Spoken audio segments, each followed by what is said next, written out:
شیطان جو وار کرتا ہے نیک لوگوں پر، نمازی لوگوں پر، حاجی ہر سال عمرہ کرنے والے، رشوت نہیں لیتا، بددیانتدار افسر ہے، اس کو شیطان نے مار نہیں دینی۔ زبان کا بول ایسا سخت کروا دیتا ہے، ایسا شدید کروا دیتا ہے کہ اگلے کی ہڈیوں میں زہر بھر دیتے ہیں، اور انہیں پتہ بھی نہیں چلتا کہ اپنا دین ضائع کر چکے ہیں۔ اور زبان کا زخم تو بھولتا نہیں، زبان کا زخم لگایا ہوا تو تڑپا کر، میری طارق جمیل کی کیا اوقات ہے، چودھری اسلم کی کیا اوقات ہے، محمد الرسول اللہ صلی اللہ علیہ وسلم جن کا سینہ اتنا بڑا ہے کہ اللہ کی قسم ساتوں آسمان ایسے جوڑو ایسے، اور ساتوں زمینیں ایسے جوڑو، ٹھیک ہے، پھر ساتھ عرش کو بھی جوڑو، پھر ساتھ کرسی کو بھی جوڑو، لوح کو بھی جوڑو، تو میرے نبی کا سینہ اس سے زیادہ بڑا ہے۔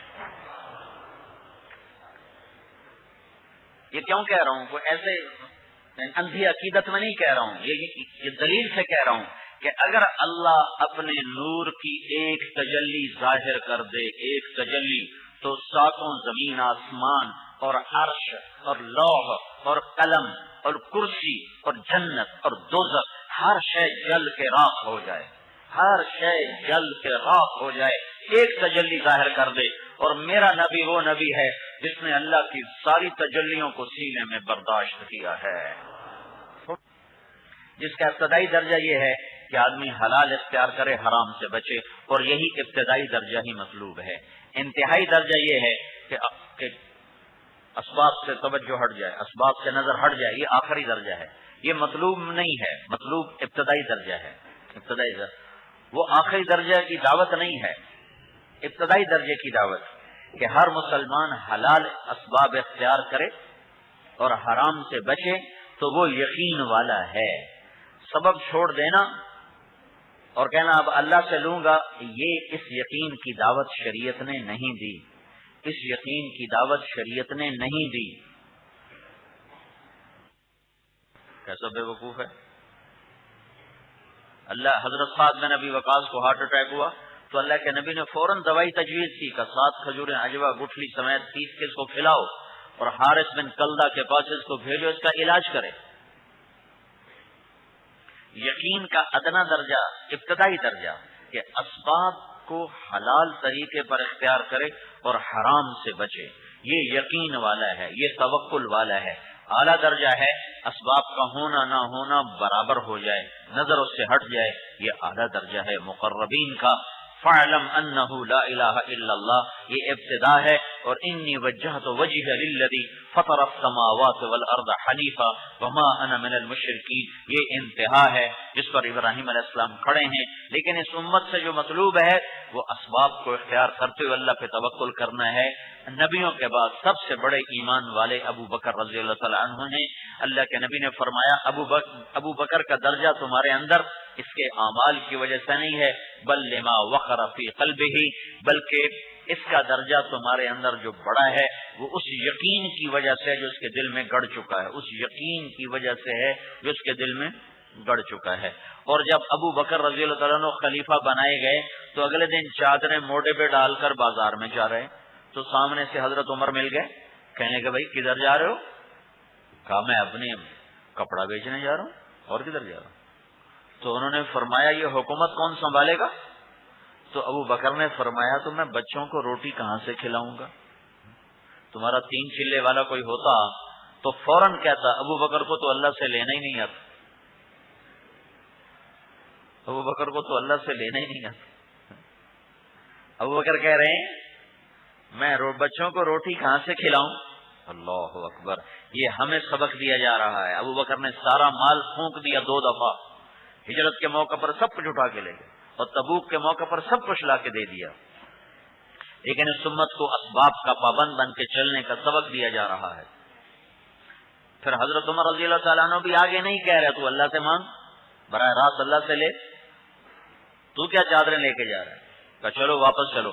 عشرہ مبشرہ کو اکٹھا کیا گیا اور مشورہ ہو رہا ہے کہ ابو بکر کے بچوں کی روٹی کہاں سے پوری ہو، تو مشورہ یہ ہوتا ہے کہ ایک قریشی خاندان متوسط درجے کا جتنا اپنا ماہانہ خرچہ کرتا ہے اتنا مہینے کا خرچہ ابو بکر کا لگا دیا جائے، تو مشورے سے ابو بکر رضی اللہ تعالیٰ عنہ کا ماہانہ خرچہ لگایا جا رہا ہے۔ عمر رضی اللہ تعالیٰ عنہ خلیفہ بنے تو انہوں نے صحابہ کو جمع کر کے فرمایا کہ دیکھو بھائی، میں حکومت سے پہلے، خلافت سے پہلے تجارت کرتا تھا، اب میں بن گیا ہوں خلیفہ، میں تجارت اب کر نہیں سکتا، اب میرے گھر کا خرچہ کہاں سے چلے گا، مجھے بتاؤ کیا کرنا ہے۔ تو ان کے لیے بھی بیت المال سے وظیفہ مقرر کیا گیا کہ آپ کے لیے اتنا وظیفہ ہم مقرر کرتے ہیں۔ یہ درجہ مطلوب ہے، یہی درجہ، اسی کو یقین کہتے ہیں۔ مخلوق کی طرف دھیان نہ جائے، یہ بشری تقاضے کے خلاف چیز ہے۔ اب تشریف لائے باہر تو ابو بکر عمر بیٹھے ہوئے، کہا کیسے بیٹھے گا جی، بھوک لگی۔ آپ نے کہا مجھے بھی بھوک لگی، کہا چلو پھر چلتے ہیں۔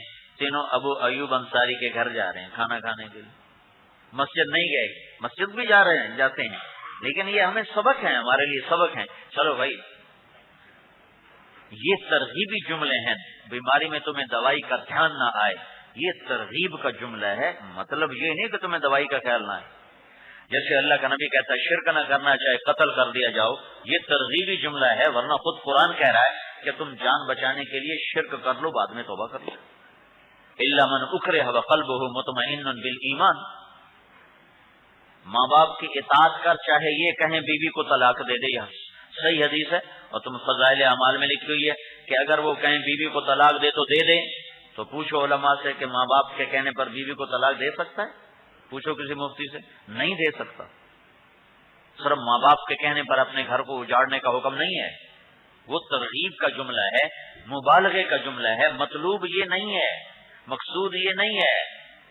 مقصود ماں باپ کی خدمت پر ابھارنا ہے، مقصود ماں باپ کی اطاعت پر ابھارنا ہے، چاہے یہ کیوں نہ ہو، وہ یہ ایک مبالغے کا جملہ ہوتا ہے۔ تو یقین میں مقصود حلال اسباب کا پابند بن کے چلنا ہے، انبیاء اسباب کے پابند بن کے چلے، یہی درجہ مطلوب ہے، اسی کا نام یقین ہے، اسی کا نام اعقل ثم توکل، اسی کا نام توکل ہے۔ کچھ معجزات کا نام یقین نہیں ہے، معجزات کا نام یقین نہیں ہے، کرامات کا نام یقین نہیں ہے۔ وہ فضائل صدقات میں واقعہ لکھا نا، ایک آدمی جا رہا تھا کمائی کے لیے تو واپس آ گیا، تو دوسرے نے پوچھا تم واپس کیوں آ گئے؟ کہا بھائی میں نے سانپ دیکھا، اندھا سانپ تھا اور وہ منہ کھول کے پڑا تھا، اور ایک چڑیا آ کر اس کے منہ میں وہ انگور کے دانے ڈال رہی تھی اور وہ کھا رہا تھا، تو میں نے کہا جو اندھے سانپ کو کھلاتا ہے مجھے کیوں نہ کھلائے، تو میں تو واپس آ گیا ہوں۔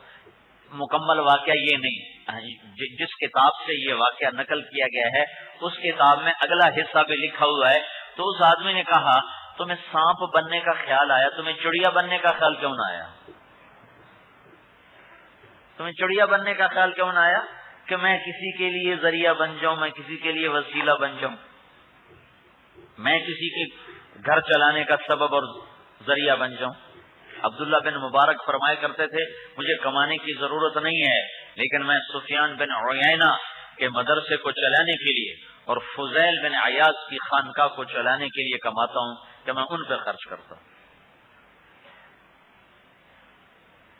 تو اپنی کمائیوں میں حلال کا پابند بن کے چلنا۔ سعد بن معاذ رضی اللہ تعالیٰ عنہ اللہ کے نبی کے سامنے ایسے بیٹھے ہوئے تھے، تو آپ کے سعد کے ہاتھ اس طرح سے اللہ کے نبی کے سامنے، تو سعد کے ہاتھوں پر ایسے نشانات تھے، وہ کسی پکڑ کے چلاتے رہو نا تو یہ یہاں سخت سخت ابھر آتی ہیں جگہیں، نشان بن جاتے۔ تو آپ نے حضرت سعد سے پوچھا سعد یہ کیا ہے، یہ تیرے ہاتھ میں کیا ہے؟ کہ یا رسول اللہ یہ میں اپنے باغ میں خود کام کرتا ہوں تو اس کی وجہ سے میرے ہاتھوں پہ یہ نشان پڑ گئے ہیں، اپنے بچوں کے لیے میں اس میں روزی کماتا ہوں۔ تو آپ نے حضرت سعد کا ہاتھ ایسے پکڑا یہاں سے اور سب کے سامنے ایسے چوما اور پھر فرمایا بچوں کو حلال کھلاتے ہوئے جو ہاتھ ایسا ہو جائے گا اس پہ جہنم کی آگ حرام ہو جائے گی۔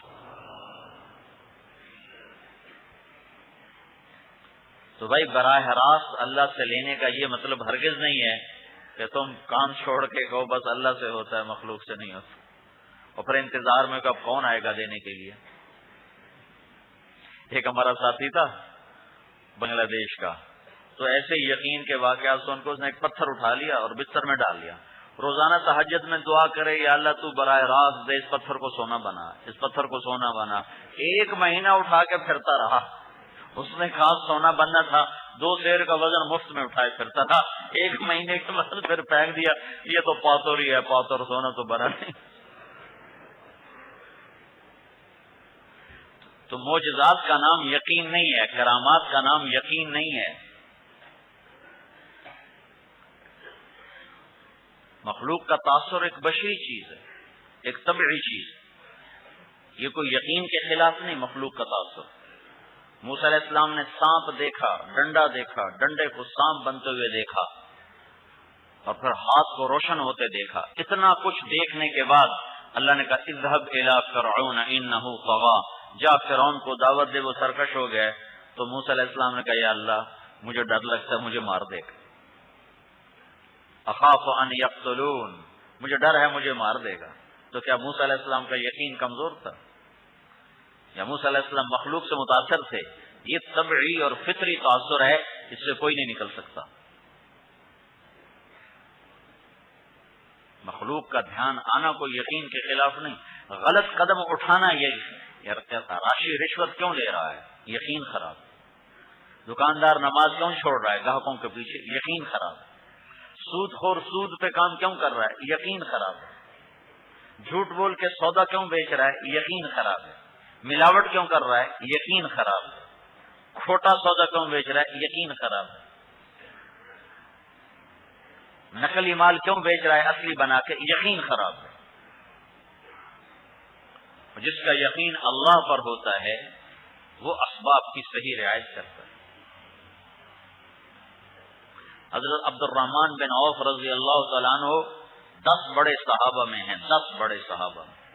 ابو بکر جنتی، عمر جنتی، عثمان جنتی، علی جنتی، طلحہ جنتی، زبیر جنتی، ابو عبیدہ جنتی، عبد الرحمن جنتی، سعد بن ابی وقاص جنتی، سعید بن زید جنتی۔ ان 10 میں ایک بھی فقیر نہیں، سورے بادشاہ۔ 4 تو حکمران ہیں، ابو بکر، عمر، عثمان، علی۔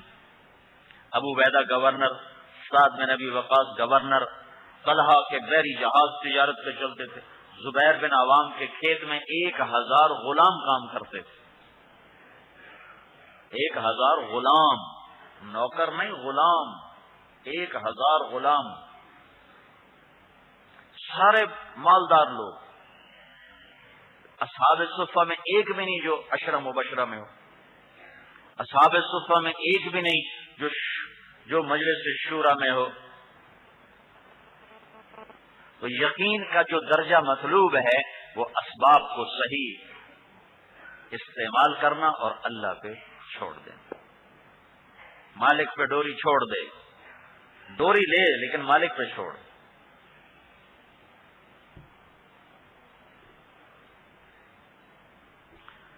بدر میں کتنی بڑی فتح ہوئی ہے 313 کے ساتھ، کتنی بڑی فتح ہوئی ہے، لیکن آپ خندق کے موقع پر پریشان بیٹھے ہوئے ہیں کہ اتنا بڑا دشمن آ رہا ہے، کیا کیا جائے؟ صحابہ پریشان ہیں، اللہ کے نبی پریشان ہے، کیا کیا جائے؟ اتنا بڑا دشمن آ رہا ہے، کیا کیا جائے؟ تو کوئی بھی اٹھ کے نہیں کہتا اللہ پہ توکل کیا جائے، اللہ پہ یقین کیا جائے، اللہ کرے گا۔ اللہ کی قسم، اگر اللہ کے نبی خندق نہ کھودتے تو بھی شکست نہیں ہونی تھی۔ ابو سفیان کے لشکر نے ذلیل و خوار واپس جانا تھا۔ اللہ کا نبی اور اللہ سکھا رہا ہے کہ سبب کے ساتھ دنیا کو چلایا گیا ہے، سبب کے ساتھ۔